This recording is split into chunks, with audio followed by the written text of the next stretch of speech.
In the quiet hours before dawn, the scent of smoldering ash crept faintly through the heavy plantation air, a subtle herald of truths long veiled. In a cramped chamber, lined with wooden crates and the brittle rustle of aged linen, a set of letters lay hidden beneath a loose floorboard. These were no ordinary correspondences, inked secrets written with trembling hands, bearing the weight of love forbidden and taboo. The discovery was accidental, but its impact inevitable. Who had dared to preserve such incriminating words, and why had they remained concealed until now? The year was 1847, deep in the heart of Brazil's southern plantation belts. Here, sprawling estates bore silent testimony to an economy sustained by human bondage. The master house, a weathered structure of stone and ochre walls, stood both witness and jailer. Within it, the young heir, son of the plantation's cruel patriarch, etched out a delicate rebellion in the form of these letters. The words, fading with time but no less potent, revealed an illicit love between him and a slave woman of uncommon resilience. Their affection, nestled in these fragile pages, defied not only law but the rigid divisions that shackled souls and bodies alike. Silence had protected these letters, but now that silence threatened to shatter. The tactile roughness of the paper, stained with age and handling, contrasted starkly with the elegance of the script. Each line captured breathless moments, stolen in stolen glances and whispered promises beneath the heavy canopy of zebra trees. Records imply that such relationships were punishable not only by social exile, but by harsher means, lashes, confiscation, even death. Yet love, as these words proved, persisted in the shadows, a flame flickering against relentless winds. The discovery of these pages would soon fan that flame into a blaze no one could control. Would you dare defy your bloodline and vow loyalty to a world where your beloved is deemed property? For the owner of these letters, the question was no abstraction, but a perilous reality. Rumors began to stir, carried on whispered breaths from servant quarters to the highest verandas. The plantation's air thickened with apprehension, as eyes turned and ears strained for signs of betrayal.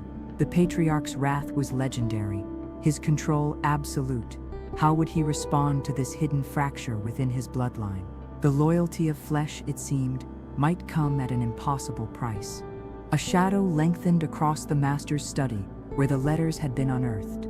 The crooked iron key that unlocked this chamber felt colder than usual in trembling fingers, the hinge creaking curses into the silent room. Whispers of love mingled uneasily with the distant clatter of tools and the low murmur of overseers. The estate, once a world measured by routine and iron law, teetered now on the edge of upheaval. With every page turned, the fragile veil between commanding power and forbidden passion thinned dangerously. The letter's fragile ink was not merely a record but a summons, a reckoning waiting patiently beneath layers of dust and dread. In a place where lives were measured not by heartbeats, but by the swing of a whip or the weight of a ledger's tally, these words defied everything the plantation stood for. The act of discovery rippled through the estate like a quiet storm, threatening to unsettle the foundations of dominion and family alike. Smoke might darken the sky, but what of the fire burning beneath, silently consuming all in its path? In the depth of the oppressive Brazilian sun, beneath the peeling paint of the master's veranda, the brittle dignity of a forbidden love blossomed against impossible odds. This was a world carved by laws that did not recognize humanity in those they called slaves, laws that forbade names, voices, and the simplest acts of choice. The young heir's affection for the slave woman was not merely a rebellion of the heart, it was an act daring enough to challenge the entire plantation's cruel logic.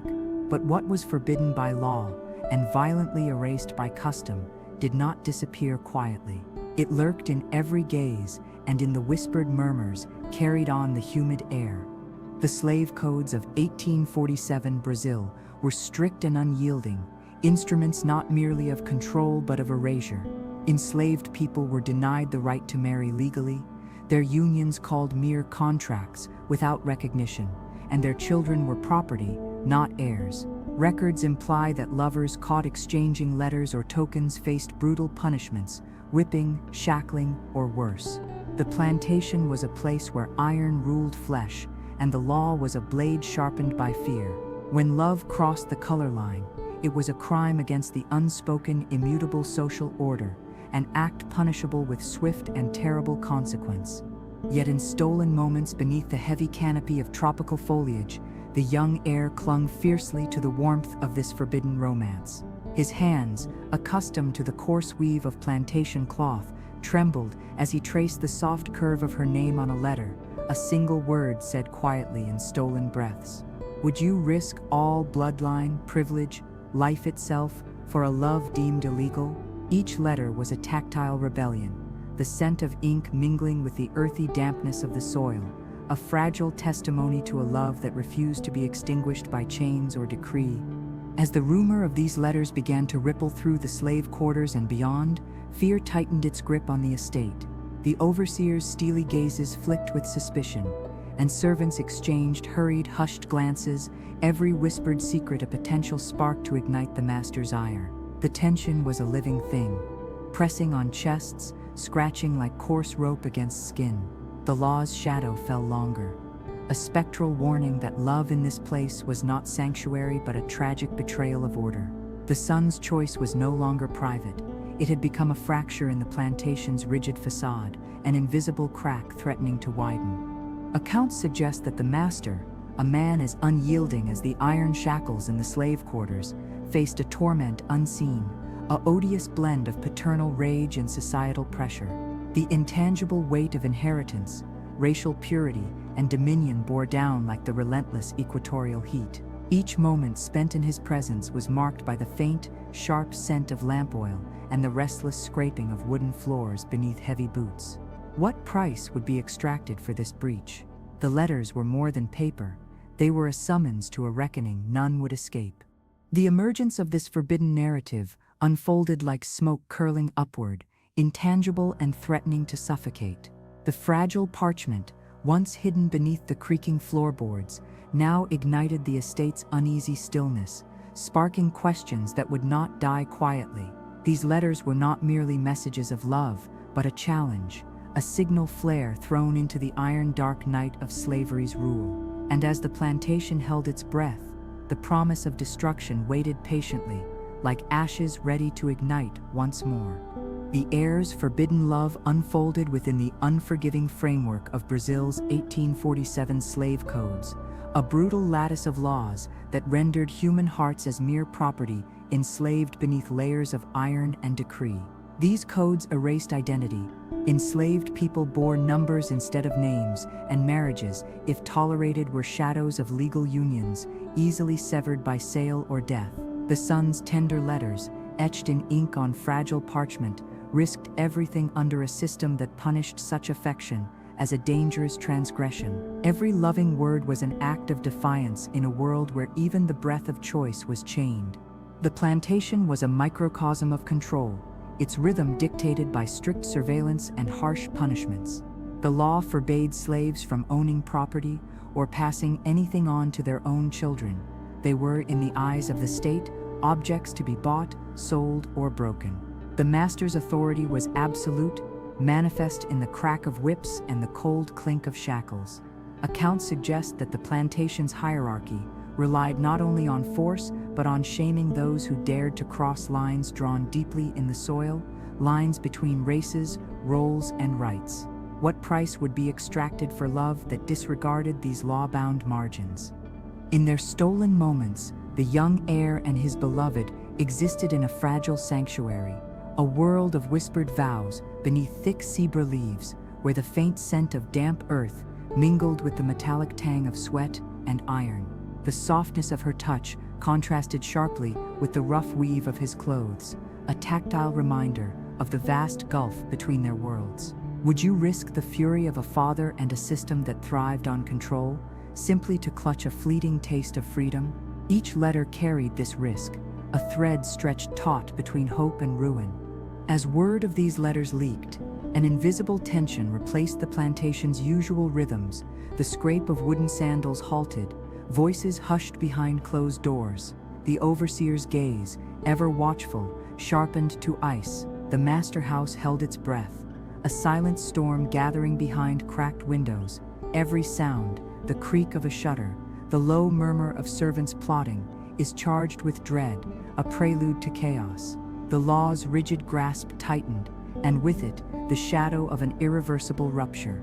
The patriarch, a figure carved from stone and iron, wrestled with a torment invisible yet suffocating.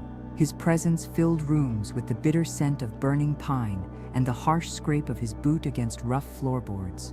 His rage was not only paternal, but a fierce defense of order, purity, and possession. The ledger that recorded ownership left no room for mercy. The son's transgression was not merely heartbreak, it was a fracture that threatened the very foundation the master had built with blood and bone. Would the cost of forbidden love be measured in silence or violence? Beneath the weight of law and lineage, the letters were no longer mere words, but a spark poised to ignite a firestorm. The estate's suffocating heat seemed to thicken, the air turning to smoke as the fragile secrets smoldered into open flame. The young heir's love, encased in ink and paper, became the symbol of an impossible struggle, a rebellion that whispered of freedom even as it beckoned ruin. And as the first flames flickered in the shadows, no one could say how or when the ashes would fall. The master's wrath was not a slow-burning ember, but an unstoppable inferno.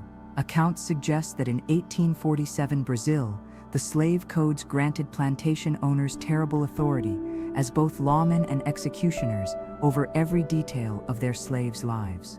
Punishments were brutal and public, designed to instill terror and cement absolute control. Whippings numbered in the hundreds of lashes, with raw flesh often dusted in salt or pepper to amplify pain. But the law drew a gruesome boundary. Any injury or death inflicted by a slave upon their master or his family commanded the ultimate penalty, execution without mercy. In this world, a son's romance with a slave was not only scandalous, it was a capital transgression, a direct rebellion against the natural order enforced by iron and custom. The master house, which reeked of lamp oil and burned pine wood, became the stage for this fierce confrontation. The patriarch's gaze was steely. The barely concealed scent of sweat and tobacco lingered as he confronted the son's betrayal. Records imply that disobedience from a family member was viewed as a threat not just to lineage, but to the plantation's entire social architecture, meriting punishment swift enough to quell any contagion of dissent.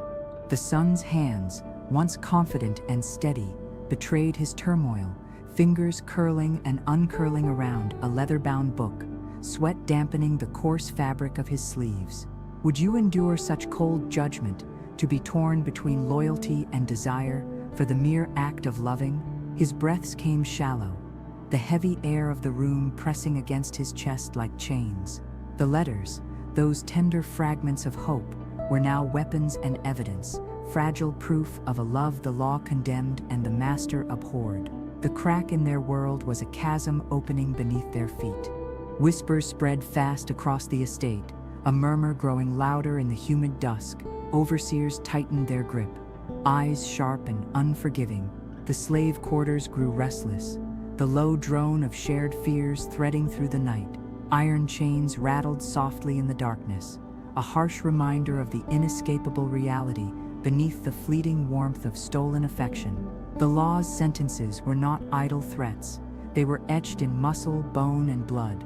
Accounts suggest that slaves who defied or attempted escape faced mutilation, ears branded, hamstrings cut. A third offense invited death. The son's defiance was perilous not only for himself, but for all who dared to love beyond imposed bounds. The patriarch's chamber was still, but heavy with a silence that screamed. The scent of burning pine mixed with faint traces of spilled wine and musty leather as the father's fury coiled within him. His boots scraped against the wooden floor, each step an echo of finality. The weight of inheritance bore down like the oppressive tropical heat outside, his fury a storm that no sun could weather. The son, caught in this maelstrom, felt his resolve harden even as dread tightened around him. The burning letters, like ashes in the wind, foretold that nothing would remain unchanged. As punishment hung in the balance, the estate itself seemed to pulse with the tension of an imminent reckoning. The air tasted of impending ruin as smoke slowly unfurled from unseen fires. The son's fatal choice was no longer a secret, but a fissure ready to rupture the carefully constructed order. Would love survive the crack of whip or the cold flash of iron? The question lingered, unanswered, beneath a sky heavy with rain and threat, waiting for the storm to break. The burning letters were vanishing beneath the flames, yet their ashes carried a weight that no fire could erase. The master's wrath, sharpened by the cold letter of law and the ache of betrayal, was swift and merciless. Plantation slave codes of 1847, Brazil permitted punishments meant not only to discipline but to terrify. Whippings were the most common sentence, hundreds of lashes, skin torn raw, sometimes salted or dusted with pepper to prolong agony. The law was explicit. Any harm done by a slave to their master or his family demanded death without mercy. Was love between son and slave not such an injury? The answer would soon come with the crack of a whip and the silence of broken bones. The heavy scent of burning wood and pungent pepper filled the dim confines of the plantation's punishment yard. The son, once favored and wrapped in the command of inheritance, now stood clothed in dread and disgrace. His hands twitched with helplessness as the overseer's blunt gaze bore into him, the coarse rope against his skin a harsh reminder of law enforced by cruelty. The patriarch's fury, an unyielding storm, rose above the clamor, mingling with the sharp scrape of leather and the harsh rasp of his breath. The son's crime, love for a slave, was a transgression that the master house could not tolerate, and the law lent its vicious weight to the punishment. Would you bear the lash for passion, knowing each strike echoed a society's deepest hatred? The son's body became a battleground, where law, hatred, and grief intersected. His flesh, once a symbol of privilege, transformed beneath the blows into a canvas of suffering and defiance. Yet the wound that cut deepest was unseen, the fracture between father and son, bloodline and love, law and the heart's rebellion. The plantation yard, soaked with sweat and grit, witnessed this turning point, a violent rupture from which nothing would return as before. The estate grew taut with whispered fears and quiet defiance. Servants exchanged furtive glances, laden with sorrow and caution. The slave quarters hummed with held breath, as if the land itself braced against the rupture. The cold iron of shackles and chains gleamed beneath the fading sun, a harsh counterpoint to the fragile passion that had ignited this brutal reckoning. Punishments were not merely physical, but a brutal message carved into muscle and memory, law made flesh to impose silence and servitude. The son's fate was no longer his alone. It was a shadow cast over all who dared to love beyond law's grasp. Inside the master's chamber, the wood panels seemed to close in, shadows thickening as rage and despair coiled. The scent of burnt pine mingled with sweat and stale wine, a bitter perfume of power and loss. The patriarch's footsteps rang heavy on the floorboards, a relentless toll marking the end of innocence, the unmaking of a son. The burning letters, now ash and memory, foretold that this night would not only fracture a family, but scar all who walked these grounds. Would the fire consume their love entirely, or kindle an ember too fierce to ever be silenced? The son's secret love was no longer hidden beneath floorboards or folded letters, but had spilled into the air, an invisible specter haunting every corner of the estate. The overseer's gaze hardened as whispers reached his ears, his footsteps sharp against weathered wood. The law, the harsh instrument that turned flesh into property, was echoed in each tense command, each lash cracked in the distance. Such punishments carved lasting marks upon bodies and souls alike. Records imply that the overseer, once a mere instrument of discipline, became a living embodiment of law, cold and unyielding. The brittle texture of worn rope in his hands was an extension of the law's ruthless grip. Would you risk all the fragile threads of survival for a spark of freedom born out of love? What cost could possibly justify the gamble? The slaves spoke in quiet voices, their breath catching on the humid night air, knowing full well that rebellion was a deadly gamble. Punishments for even minor insubordination were harsh, hundreds of lashes, the cruel stinging of salt and pepper rubbed into raw flesh. more severe offenses led to mutilation, branding, or death. These punishments were not random acts of cruelty, but calculated measures to instill terror, to break spirits as well as bodies. Within the plantation's watchful walls, the oppressive heat mingled with the sharp scent of sweat, wood smoke, and damp earth. The son and his beloved moved furtively through the dense foliage, their hands often brushing the texture of rough bark, a stark contrast to the softness of stolen touches. Yet every secret meeting was edged with danger, a balance maintained precariously between hope and fatal consequence. The plantation was no sanctuary, but a cage, its bars forged from law, fear, and the relentless cruelty of a society that saw love as a threat to its order. The rumors that wound their way through the estate carried weighted possibilities. The master's household held its breath in quiet dread. Would the iron chains of law and lineage break beneath the weight of this forbidden love, or crush it utterly? The question lingered in the dense, still air as the plantation awaited the reckoning whispered through shaking leaves and muffled footsteps, a reckoning that no letter, no flame could stop from coming. The plantation's oppressive silence was punctuated by the sharp hiss of lashes tearing through the heavy air. Whipping was the law's cruel language, a ritual of pain inflicted by overseers granted terrifying authority over enslaved bodies. Depending on the perceived crime, a slave might receive anywhere from 100 to 300 lashes, a measured but merciless toll exacted with brutal precision.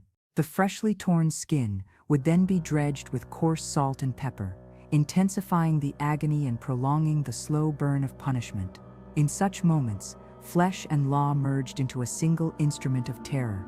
The son, once shielded by blood and privilege, now stood exposed to this merciless discipline.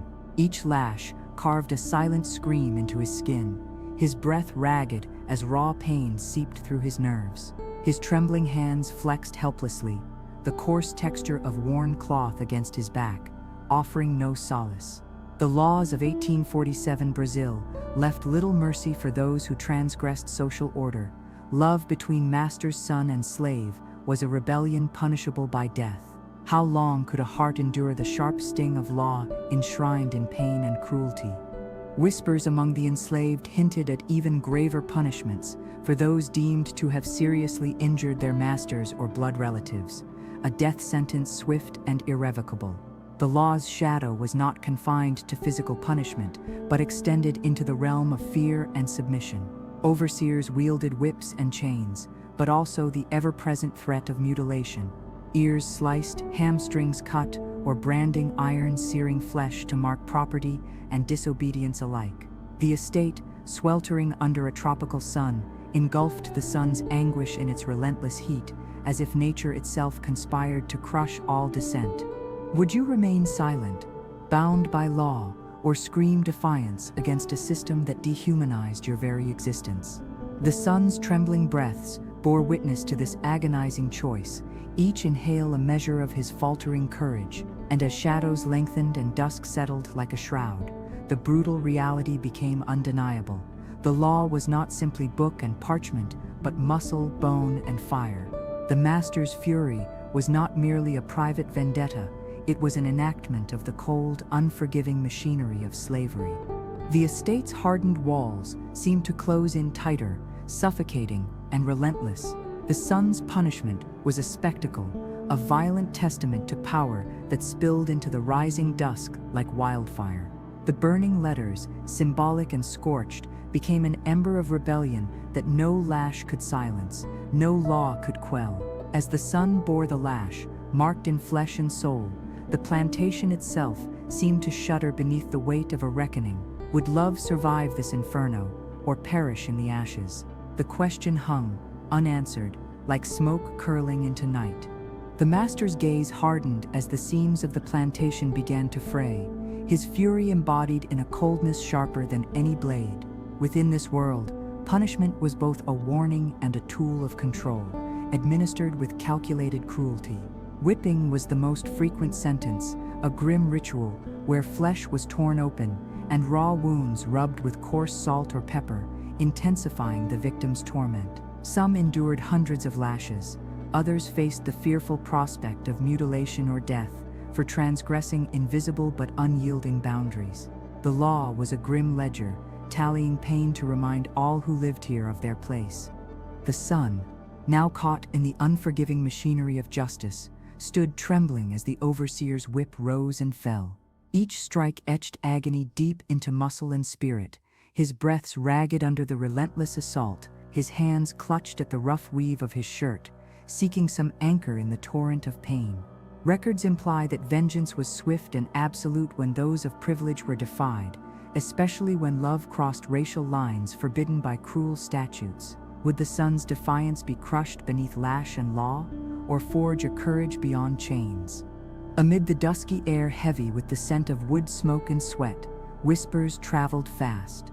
The overseer moved like a shadow, administering punishment with cold precision.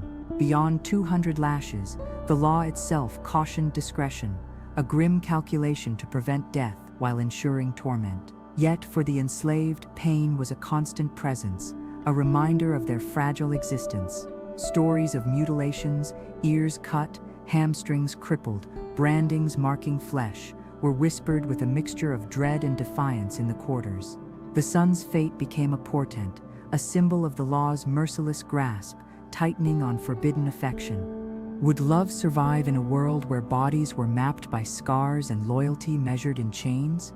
The sun's anguish echoed the impossible choice between surrendering desire or facing ruin. The rhythmic crack of the whip was a grim counterpoint to the soft rustle of leaves outside, nature's quiet witness to human suffering. As punishment unfolded, the plantation held its breath, waiting to see if rebellion would be snuffed out or ignite anew. The burning letters, once flames of secret hope, now smoldered in memory, a faint ember glowing stubbornly beneath the ashes of cruelty. The night settled over the plantation like a heavy shroud, each breath dripping with a damp, fertile heaviness. Within the master house, the pallid glow of oil lamps cast flickering shadows across worn wood and peeling wallpaper, a fragile veneer over the weight of unspoken truths. It was here that the patriarch wrestled with the ruin laid bare by his son's defiance. His hands, knotted and veined, clenched and unclenched as the slow scrape of footsteps echoed, a measured cadence of inevitable judgment. The air smelled faintly of burnt pine and stale wine, a bitter mixture attuned to sorrow and rage. The sun, once bathed in the privilege of inheritance and expectation, now bore the weight of that inheritance twisted into judgment. His eyes, damp and wide, scanned the dim room, catching the harsh glint of iron keys and the coarse texture of the rope waiting in dark silence. Within these walls, law and blood mingled, a cruel covenant where passion collided disastrously with power. Records imply the severity of his fate, a chilling reminder that in 1847 Brazilian law, love deemed illicit was met not with mercy but with brutal finality. Would a son's heart break beneath the crushing weight of a father's wrath and a system's tyranny? Outside, the plantation breathed uneasily, the oppressive stillness punctuated only by the distant murmurs of wind through zebra leaves and the occasional bark of an overseer's dog. Whispers traveled like seeds caught in dry air, scattering fear and curiosity in equal measure. Servants and slaves alike drew together in hushed councils, their voices low but urgent. The law that ruled them was merciless. A son's doomed love, a dangerous spark threatening to ignite rebellion or destruction. The faintest sound, the shuffle of cloth, a tentative sigh, became a chorus underscoring the brewing storm. The patriarch's footsteps slowed toward the sun, each measured step a drumbeat in the unfolding tragedy. The once inseparable bond twisted into a knot of fury and betrayal. The scent of burning letters, now reduced to ash, hovered like a specter, a symbol of the truth consumed yet never forgotten. The son's fate, sealed by law and fury, awaited with cold inevitability. Would the fire burn out, leaving only cinders of sorrow, or ignite an ember too fierce to be doused? The answer lay in the silence thickening between them, as heavy and inescapable as the humid tropical night. The night fell thick and heavy over the plantation, the humid air breeding an almost tactile silence that pressed against skin and bone. Within the master house, shadows pooled deep across the room as flickering candlelight cast long, uncertain shapes on rough-hewn wood and weathered stone. The son's world had contracted to this dim chamber, where the scent of wood smoke and old leather mingled with the bitter tang of anxiety.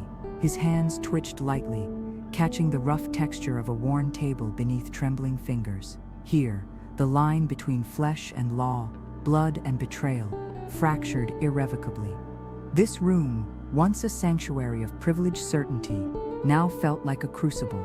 The law, swift and unyielding, awaited its final verdict. Records imply that under the rigid Brazilian slave codes of 1847, any act of transgression, especially love crossing racial and social boundaries, was met with merciless punishment. The paternal bond was severed not just by rage, but by a system built to preserve power through fear and pain. Would the son's last breaths be stolen by a father's vengeance, or by the icy hand of an uncaring statute? Outside, the plantation quivered under the weight of impending doom. The rustle of leaves against the sabra trees, the distant call of an unsettled dog, the faint scrape of boots on the clay, all sounded as if nature itself held its breath. The whispers circulating through the slave quarters twisted into a morse of fear and hope, a language of resistance spoken only in shadows. The law dictating punishment was not mere code, it was carved into the skin and spirit of every inhabitant, a brutal choreography of survival, where love was the greatest defiance. The patriarch's footsteps echoed through the hall, each one a hammer blow to the fragile threads binding family and order. The scent of burning pine lingered faintly, a ghost of the letters consumed but never forgotten. The son's eyes, wide and haunted, met the cold steel of his father's gaze. His fate, sealed by both blood and law, awaited the final act. Would the fire that baptized their love explode in devastation, or kindle a smoldering ember of memory too fierce to fade? The answer hovered, heavy and unyielding, as the humid night swallowed them both. The overseer's cold gaze swept the plantation grounds, a grim reminder of the rigid order upheld by merciless laws. In 1847 Brazil, the plantation was a world built on violence cloaked in legality. The whip was the law's harshest tongue, speaking in lashes that tore flesh and etched obedience into skin. Records suggest that the number of lashes was carefully meted out, often between 100 and 300, delivered with a discipline as cold as the iron shackles clanking nearby. The freshly wounded skin would be dusted with salt or pepper, prolonging the sting and marking the body like a living ledger of punishment. The son, once cloaked in the privileges of blood and inheritance, found himself stripped bare beneath this brutal justice. His breaths came fast, a ragged rhythm against the harsh cries that pierced the humid air. His hands trembled, curling against the rough fabric of his shirt as pain and shame fought for dominion. The son's love, scribed on fragile letters and now reduced to ash, had defied not only his father but the unyielding codes that governed this world. Would the young heir's spirit survive the lash of both law and lineage? Beyond the immediate torment, the law demanded brutal clarity. Slaves who injured or killed a master or his family faced death. Whispers carried tales of mutilations, ears sliced off, hamstrings severed, brands seared into flesh, punishments intended to terrorize and deter. The overseer wielded not just authority, but a ruthless reminder of the plantation's merciless order. The son's forbidden love was a crack in that order, one that the master's fury vowed to seal shut with punishment. Would you surrender your heart's defiance beneath the relentless lash, or let it blaze despite the pain? The plantation air, thick with the scent of sweat, burnt wood and salt, held this agonizing question. Shadows lengthened as night fell, folding the estate into a tapestry of fear and faded hope. The burning letters, once a symbol of secret longing, now lay in ash, yet the fire they ignited refused to be extinguished. The estate's shadows lengthened as the son's punishment unfolded, a grim testament to the merciless machinery of law and lineage. Whipping was the most common sentence. A brutal ritual administered with detached precision, records intimate that the number of lashes, 100, sometimes 300, was chosen not to kill, but to break spirit and flesh alike. Each lash tore skin raw, the pain magnified by salt and pepper ground into the wounds. The son's body became a map of agony, each mark a cruel reminder of law's unforgiving hand. Beneath the harsh sun and oppressive humidity, overseers wielded their whips like instruments of justice, the precise crack slicing through the plantation's often stifling stillness. The son's trembling hands clutched the rough fabric of his shirt, his breath shallow, as the lashes fell with relentless rhythm. His forbidden love, inked in fading letters now reduced to ash, was no longer just a secret but a weapon turned against him. Would such suffering extinguish the fragile flame of rebellion or fan it into a defiant blaze? The law's cruelty extended beyond the lash. Accounts hint at unspeakable punishments: ears slit, hamstrings severed, flesh branded, to mark disobedience and instill terror. These were sanctions meant not only to correct, but to symbolize power over body and soul. The overseer's cold voice and the glint of iron chains underscored a regime where fear was currency, and love crossing color lines was rebellion deserving the harshest reprisal. The son stood at the intersection of all these forces: law, blood, and a desperate hope for forbidden freedom. Would love survive beneath the weight of scars so deep they melded flesh and law? The plantation air thickened with tension and salt, the scent of blood mingling with earth and smoke. Night fell heavy, swallowing cries and secrets alike. The burning letters, though consumed by flame, left behind a spark in the darkness, a symbol of love's resilience amid cruelty's attempts to destroy. The son's fate, etched into flesh and memory, echoed the plantation's unyielding fight between bondage and desire. The cold stone walls of the plantation seemed to absorb the weight of the law's final decree, a decree as old as the system of bondage itself. Within these confines, punishment was both punishment and spectacle, a public ritual designed to impose obedience through fear. The most common sentence was whipping. Overseers, appointed as enforcers of law and order, wielded the lash with mechanical determination. Victims might suffer anywhere from 100 to 300 lashes. The law did not permit the intention to kill, but the wounds were nonetheless deep, raw flesh, often dusted with salt and pepper, to prolong agonizing torment. The son, once protected by blood and privilege, felt the bitter sting of this merciless justice. His breaths came ragged, each one mingling with the harsh sound of whip cracking against skin. His hands clenched at the rough hem of his shirt, his flesh marked and broken as the overseer's whip rose and fell. Such punishments were harsh reminders encoded in flesh, proof that no love crossing racial bounds could escape law's ruthless grasp. Would the fire kindled by forbidden affection be snuffed beneath lash and command, or flare fiercely despite the pain? Beyond lashings, law sanctioned harsher measures for rebellion or injury to masters, mutilations such as branding, cutting of ears or hamstrings, and even death. These punishments, cold and calculated, ran like a dark thread through the plantation's brutal order. The overseer's cold eyes and chain-wrought hands symbolized the implacability of this system, power wielded with cruelty sharpened by legal authority.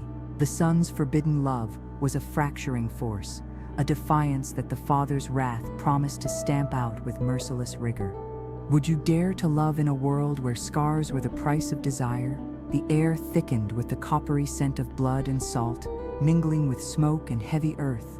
The letters burned to ash, but the ember of rebellion flickered still, a silent testament to human resilience amid crushing oppression. The son's story, etched into skin and memory, echoed the endless struggle beneath the plantation's cruel sun, where the battle between love and law was waged in whispers, wounds, and defiance. The plantation's atmosphere shifted as the son faced the final, terrible reckoning of law and lineage intertwined. Punishment during this era was not merely about pain but spectacle, discipline enacted with cold precision to maintain ironclad control. Whip lashes echoed sharply, tearing flesh in measured strokes that left the body a landscape of agony. The son's hands tightened against a worn table edge, breath ragged with each strike. The law permitted a maximum of 50 lashes a day, spreading punishment cruelly over time, ensuring prolonged torment without death, unless a harsher penalty awaited. Records suggest that beyond lashings, severe punishments awaited those who threatened the plantation's order: branding with searing irons, the severing of ears or hamstrings, and in the gravest offenses, death. These punishments were designed to terrorize, to mark bodies permanently as reminders of the consequences of defiance. The son's forbidden love was a fracture in the social contract, one that the patriarch vowed to close with ruthless finality. The air filled with the mingled scents of salt, smoke, and sweat, a pungent reminder of law's harsh claim. Would the scars on his back be the last testament to a love that dared to cross the lines of blood and property? The son's trembling form was a living testament to rebellion's cost, each cut a harsh punctuation of the system's cruelty. Beyond the flicker of candlelight, the plantation seemed to hold its breath, wrapped in tension and the silence that follows devastation. The ashes of burnt letters lingered in the shadows, a silent, smoldering echo of love and loss, destined to haunt the grounds long after the lash fell silent.